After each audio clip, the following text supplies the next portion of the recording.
My name's Leo and I'm a boat builder and a sailor, and I'm on a mission to rebuild and restore the 111-year-old classic sailing yacht Tally-Ho. Now in this video we're going to be catching up with all the stuff that the rest of the team has been really busy with over the last few videos while I've been lining out the deck and making Sampson posts and making videos and so on. The first thing we're going to look at is the deck blocking, which is a pretty big job. Now deck blocking in this case is fairly small hardwood blocks which are let in to the deck beams to fill certain areas of the spaces between the deck beams. And they have several purposes depending on where they are, but a lot of them are to support nibs, to support the ends of the deck strakes. And so you remember when we were talking about lining out the deck, when the planks end, they nib into the coverboard or the king plank, but that nib, it can't just be over an open space between the deck beams because it needs a fastening in it. So where those nibs do happen to land on deck beams, that's fine, but where they happen to land in between deck beams, then you need to put blocking in there to receive the end of that deck strake and have a fastening through it.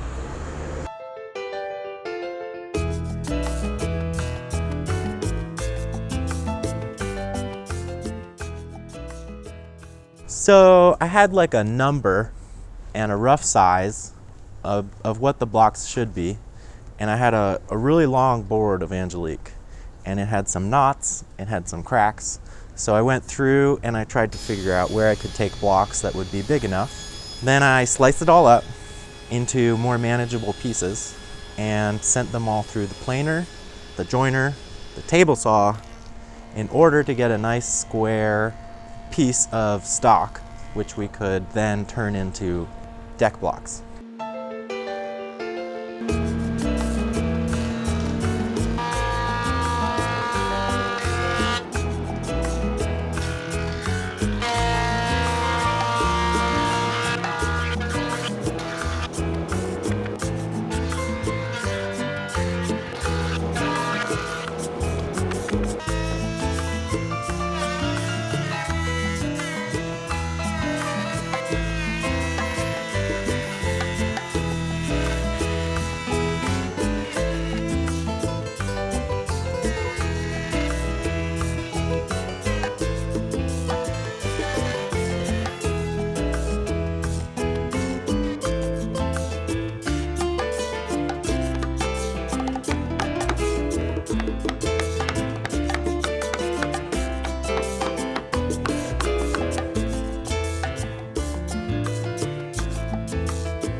Once Pete started routing out the holes in the deck beams for these blocks to go into, I would follow him with a chisel and square up the corners. Since the router bit he was using was like a 1/2-inch router bit, there was a 1/2-inch radius on all of the pockets. Once we had a nice square hole, I could take one of these blocks I had made earlier, bring it in, place it, and get all of the right measurements and locations marked off of the deck beams themselves. Then I would cut it, bring it back to the hole, try to put it in. I think I never got one perfect on the first try. Then I'd go back and cut it again and then put it in for real. And then once the block was fitted, we could then drill some pilot holes for screws to go in eventually, and then pop those suckers out and pile them up somewhere for the next step.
So for the last little bit here, we've been working on deck blocking. I've been nib blocking, deck blocking, various pieces of deck hardware that get through bolted through the deck. A lot of that stuff gets backed up by a block underneath the deck. So to start with, our nib blocking on the outboard edges where all of our decking strakes come to an end. They get let into the covering boards out here, and not all of them land on a deck beam. So you have to fill the void between the deck beams with some sort of a block. In addition to that, we have our king planks in the center line of the boat. There's 3 8-inch wide king planks here, and because of the layout of our deck, it's partially sprung, which means we're also going to have some nibs towards the center line. But up here at the bow, there's a lot going on. We have a capstan here, the anchor windlass. As we know, there's the Sampson posts that go right here. The decking is notched around those Sampson posts, and so that decking needs somewhere to fasten between these 2 deck beams. In addition to that, those 2 blocks actually help stabilize the Sampson post. The Sampson posts are going to get bolted through this beam and be captured by that block, in addition to what Leo showed in the last video. Then we have a bollard. So that's another block led into these beams, and that bollard will get through bolted into that block. We have a chain stop for the anchor for the ground tackle. We've used a few different types of wood actually. We have Angelique, oak, and purple heart. It's fine mixing the wood. It just needs to hold a fastener well, so it's all those woods are relatively hard woods. We've kind of just used what we had on hand, but we're also painting them now, which is a good idea. They're going to match the deck head, so the bottom of the deck strakes are also going to get painted the same color because they're all right next to each other up there.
So as well as working on the deck blocking over the last few weeks, the guys have made a really good start on milling down the deck plank stock. So this is all the Alaskan yellow cedar, which was milled up in Canada and brought down here.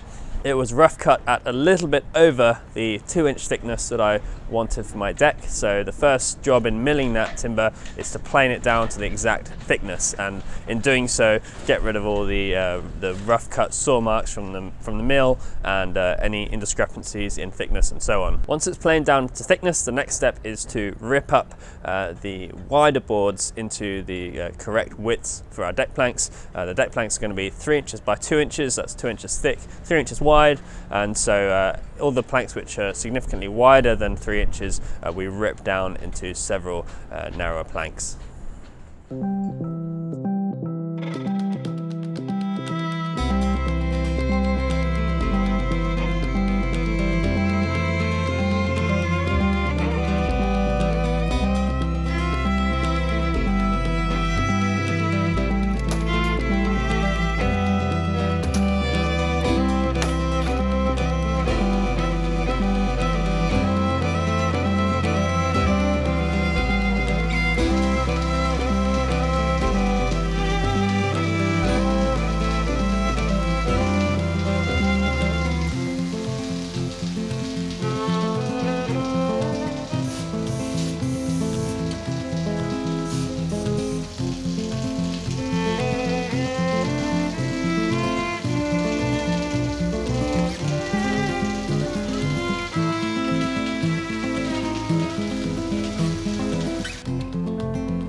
So over the past few months, partly I think because we're in a new location and partly because of the stage we're at with this project, things have been going really well, but it's been lots of different things going on at the same time, which is good and necessary. But one of the disadvantages of that is that I've been finding it's been increasingly difficult to document all the things which are going on at once and get them all in the same video. Also, I've been finding I've been having to do a lot more planning work, a lot more sort of design, engineering, decision making to plan for the next steps of the project. So system stuff, spas, sales, all these things are going on in the background, but haven't had videos dedicated to them. So it's getting harder and harder for me to capture everything on video and to edit the videos in a way that makes a satisfying story. Now, I'm not complaining about that at all, because I love what I do, but I'm worried that the quality of the videos could suffer because of that. And so one solution which I've been experimenting with for the last few videos is to actually try and make them a little bit shorter and a little bit more focused. And you will have noticed in the last couple of videos they were just focused on more or less one subject, and not showing all of the different things which are going on at the same time. Now, what this means, if I carry on like that, is that these videos might be a little shorter, a little more focused on one thing, but I might be able to make more of them. So the last few videos have been weekly, and I might be able to keep that up. So I'm interested to know what you guys think. You know, if you prefer a longer video with a wider scope but less often, or weekly videos with a more focused storyline that goes from sort of start to finish. And depending on what people prefer and what works best for me, I may do one or the other, or a mix of both. But I do want people to understand why I'm doing that, why I'm thinking about changing it. Making more frequent videos and making them more focused will also, oh my god, it's starting to hail on me, but it'll also allow me perhaps to approach subjects and stories which I wouldn't have actually even considered before when trying to make a much more wide-ranging video. You know, this way I could do a short video just on sharpening tools or something, for example. But anyway, that's clearly enough of that, so let me know what you think, and we'll see what happens.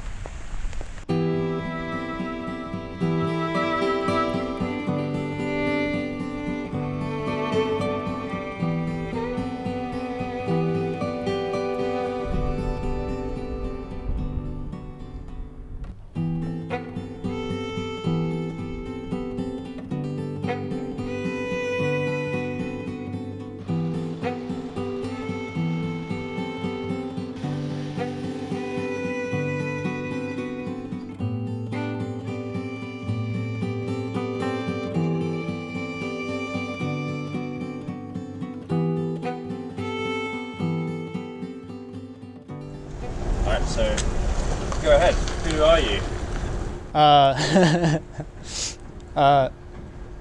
I'm Jake, and I'm here to help with the tally ho. My background is a little bit of carpentry and a formal education in ceramics without a degree, and I'm looking forward to the time that I'm going to be spending on tally ho.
Well, I'm working on the cockpit framing here. I've made a couple of carlins. This one fits on the bulkhead. This one goes from beam to beam. This one ends at the bulkhead. It's got the shape and angle of the deck cut into it. This is plumb. And they're fit with carlin notches, which are a stepped slanting notch. What I'm doing now, though, is putting these little spur beams in here, and they're connecting the deck to the cockpit area, which is a hatch in this area. And they're wide to accept the end of the deck and the hatch. So there's one here and one here, and a filler piece in here to nail the deck to. I made the quarter post here, and it connects the framing to the bulkhead and finishes off the bulkhead. It came out real well. Cool, that's great. That's it. Perfect. I don't know what to say. No, that's good. Thanks for You bet. So the blocks are made and pre-drilled and currently dry fitted in place. And the next step is for us to remove the blocks and sand them and put a round over with a router, and then put some primer and a layer of top coat before their final installation.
All right, well that's nearly it for now. The guys have been doing some really great work on the deck blocking. A lot of progress has been made. The deck blocks are all finished and ready to go in the boat. We haven't done the final install yet because there's a few things we want to finish up with the deck structure first, including some diagonal bronze strapping and cleaning up some varnish work and so on. Richard's been doing a really great job in the cockpit area, and I'm going to look a lot more closely at the cockpit in another video, but just briefly, this is going to be the seating inside the cockpit coaming, and these openings here are going to be deck lockers with opening lids on them. The reason this carlin doesn't go all the way forward to this king beam here is just that there's going to be a 4.5 bulkhead here notching into this corner post, and so that will provide all the strength that's needed and support for the planks on top. Thanks a lot for watching, and a massive thank you to everyone who has donated or otherwise supported this project. It does make a huge difference, and it means that I'm able to keep on making these videos and we're able to keep on doing this work. So I really appreciate it, and I'll see you next time. Cheers.